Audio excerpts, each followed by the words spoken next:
It's official. Formula One's 2026 rulebook has dropped like a meteor, and the aftershocks are already hitting hard. The FIA's response to growing criticism wasn't just a clarification, it was a challenge. And now, some of the sport's biggest names are pushing back louder than ever. These aren't just grumbles from the garage. We're talking serious frustration from drivers who've spent their lives mastering a certain type of machine, only to be told they'll now need to erase muscle memory and start again from scratch. At the center of this storm is a simple yet explosive detail. The cars will be slower. According to Nicholas Tombasi, the FIA's single-seater director, 2026 cars are expected to be between 1 to 2.5 seconds slower per lap. And while he insists this won't matter in the grand scheme of things, many drivers are calling BS. Because in F1, every tenth of a second counts. Slower cars don't just feel sluggish, they feel wrong, especially when you're Charles Leclerc.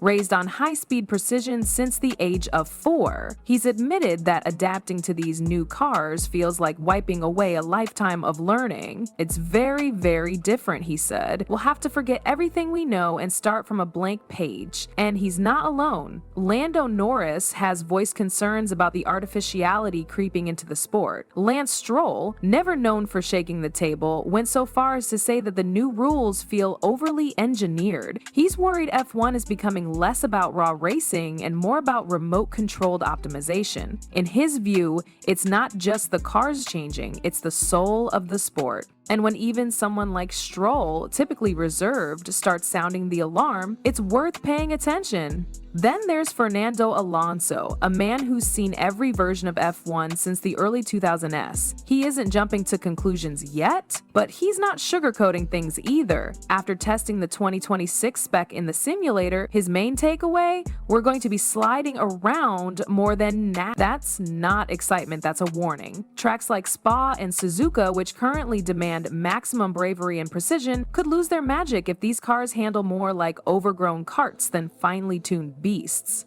But what's the FIA saying? Essentially, relax, you'll get used to it. Tambazes argues that lap times are overrated and fans will quickly adapt to the new pace. He even compared it to switching cars in a sim. At first, you notice the drop, but eventually, your brain adjusts. It's a valid point on paper, but in practice, this isn't a video game. These are elite athletes whose instincts are built on years of repetition. Slowing things down and adding new hybrid complexity isn't just a tweak, it's a full-on rewrite of the driving Bible. The technical side of the 2026 regulations reveals the biggest shift since the turbo hybrid era began. A 50/50 power split between internal combustion and electric drive means the cars will be more electrified than ever. This sounds great for marketing and maybe even sustainability, but for the drivers, it's a totally different animal. Throttle response, braking balance, and even how the car behaves mid-sorter, all of it is getting reshaped. That reshaping doesn't just require adaptation, it demands reinvention. And for some,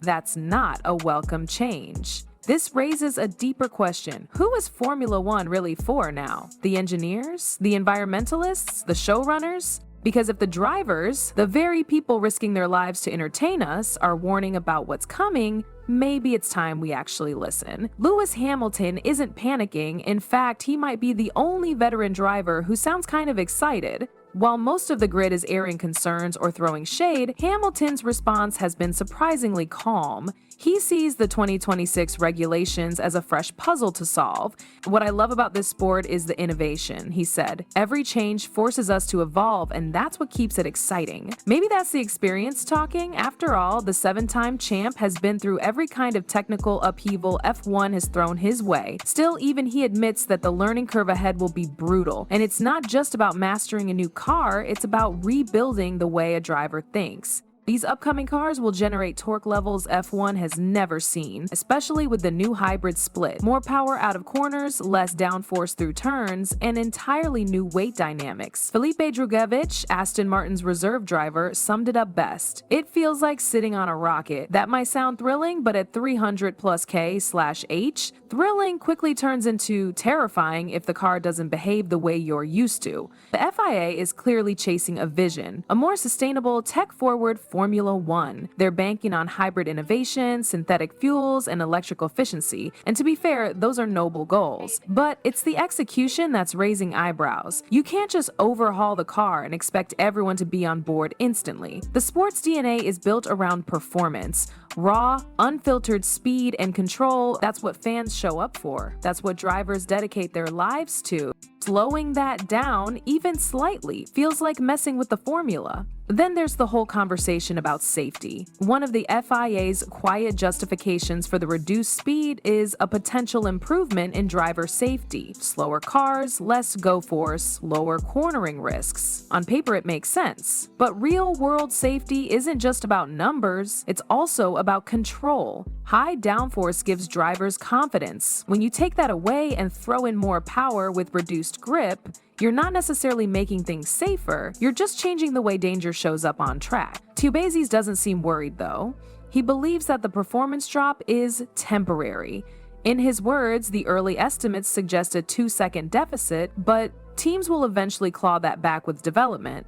That's a bold assumption, especially when the regulations are intentionally restrictive. If innovation is limited by rulebooks, how exactly are teams supposed to recover pace? You can't have it both ways. Tighten the rules and expect performance miracles. This uncertainty is already seeping into team strategy conversations. Will engineers focus on aero or power recovery? Will teams like Mercedes or Ferrari gamble on early concepts or play it safe and evolve slowly? The last time there was a major regulation change, back in 2014, Mercedes caught everyone napping and ran the table for years. Now every team is praying they don't fall behind from day one. For fans, it's hard not to feel a little nervous. F1 is supposed to be the pinnacle of motorsport, not an experiment in compromise. The idea of Formula One cars behaving like Formula 2 machines, as some critics fear, would be a marketing nightmare. It's not just about raw lap time, it's the sensation, the spectacle, the sound. If that's dulled down too far, the heart of the sport might suffer.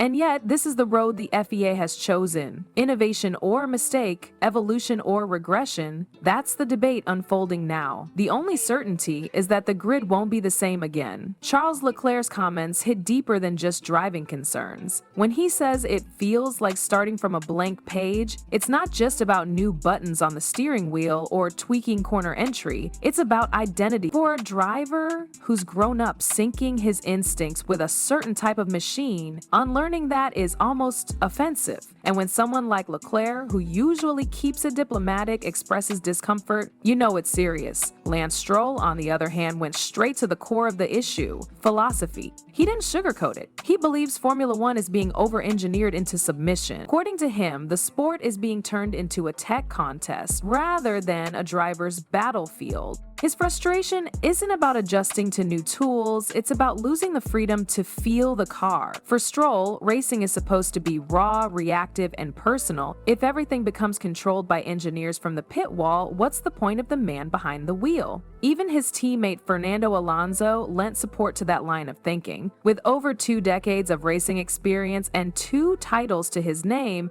Alonso has seen Formula One morph in many ways. He's been through V10S, V8S, hybrids, you name it. His verdict on the 2026 simulations: less downforce, more sliding, and less excitement on high-speed circuits like Spa or Suzuka. That's a red flag. These are the temples of racing where downforce and bravery combine to create magic. If they're watered down, a whole part of F1's soul goes with them. Meanwhile, Toto Wolff is offering a more aggressive angle. According to him, once the new engines are let loose with full deployment, we might see cars touching 400 km/h. That number sounds insane. But top speed without stability is a recipe for chaos. Just because a car can go fast in a straight line doesn't mean it will be fun or safe to drive. There's a reason drivers care more about balance than brute velocity. You can't muscle your way through a technical track with top-end speed alone. What's happening here is a clash between vision and tradition. The FIA has its sights on a future that aligns with global trends, sustainability, electrification, and efficiency. But Formula One isn't just any sport. It's gladiatorial.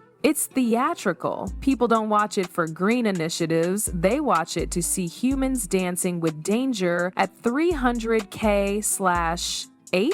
So when the drivers, the real performers, start expressing anxiety about how the new tools feel in their hands, that's not noise, it's signal. Some fans have already started voicing skepticism online, comparing the proposed changes to Formula E or even Formula 2. Slower cars, quieter engines, more restrictions. It's hard not to draw parallels. But unlike those series, F1 has an identity to protect. There's a reason why Monaco, Monza, and Silverstone feel sacred. They're not meant for cautious experiments. They're meant for machines that make your heart skip when they fly past at full throttle. Still, the wheels are turning, teams are designing, simulators are running, and whether the drivers like it or not, the new era is coming. The real question now is whether Formula 1 can pull off this reinvention without losing its soul. Maybe drivers like Leclerc and Alonso will find magic in the challenge. Maybe the sport surprises us all and evolves into something even greater, or maybe, just maybe, it stumbles and we end up watching something that looks like F1, sounds like F1, but doesn't feel like F1 at all. Only time and a few brave laps will tell.